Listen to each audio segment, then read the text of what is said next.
السلام علیکم ورحمۃ اللہ وبرکاتہ۔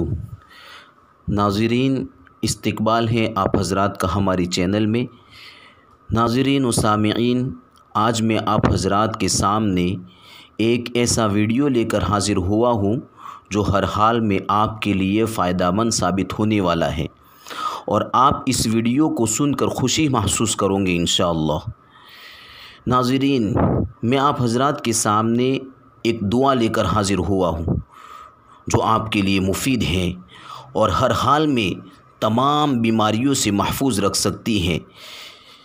اس سے پہلے کہ میں آپ حضرات کے سامنے دعا والا ویڈیو پیش کروں اور دعا آپ کے سامنے پیش کروں، آپ سے مؤدبانہ درخواست ہے کہ آپ ہمارے چینل کو سبسکرائب کیجئے اور لائک بھی کیجئے، اور ہاں، اپنے دوستوں احباب کو ضرور شیئر کیجئے۔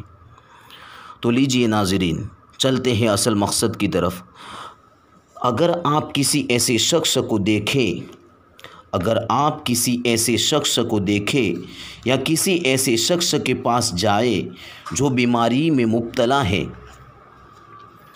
چاہے بیماری کسی بھی طرح کی ہو، چاہے کینسر ہو یا ڈائبٹیز کی بیماری ہو یا بی پی کی بیماری ہو، یا ایسے شخص کو دیکھے جو آنکھ سے معذور ہو یا پیر سے معذور ہو، الغرض ہر وہ بیماری جو انسان کو پریشانی میں مبتلا کر دے، ایسی بیماریوں سے بچنے کے لیے میں آپ حضرات کے سامنے یہ دعا لے کر حاضر ہوا ہوں۔ امید ہے کہ آپ کو پسند آئے گی، تو غور سے سنیے گا۔ دعا آپ کو اسکرین پر بھی نظر آتی ہوگی۔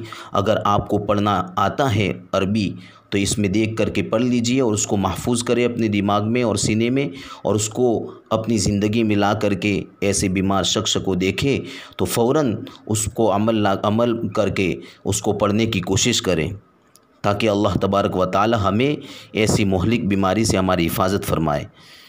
بسم اللہ الرحمن الرحیم۔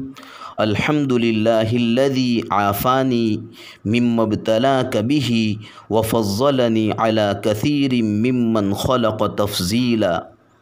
پھر سے، الحمد للہ الذی عافانی مما ابتلاک بہ وفضلنی علی کثیر ممن خلق تفضیلا۔ پھر سے ایک بار، الحمد للہ الذی عافانی مما ابتلاک بہ وفضلنی علی کثیر ممن خلق تفضیلا۔ اس کا ترجمہ بھی سن لیے۔ نبی اکرم صلی اللہ علیہ وسلم نے ارشاد فرمایا، جو شخص مصیبت میں گرفتار کسی شخص کو دیکھے اور کہے الحمد للہ الذی عافانی مما ابتلاک بہ وفضلنی علی کثیر ممن خلق تفضیلا، یہ حدیث ہے۔ اب حدیث کا ترجمہ سن لیجئے۔ ترجمہ: سب تعریف اللہ تبارک و تعالی کے لیے ہیں کہ جس نے مجھے اس مصیبت سے بچایا جس سے تجھے دوچار کیا، اور مجھے فضیلت دی اپنی بہت سی مخلوقات پر، تو جب تک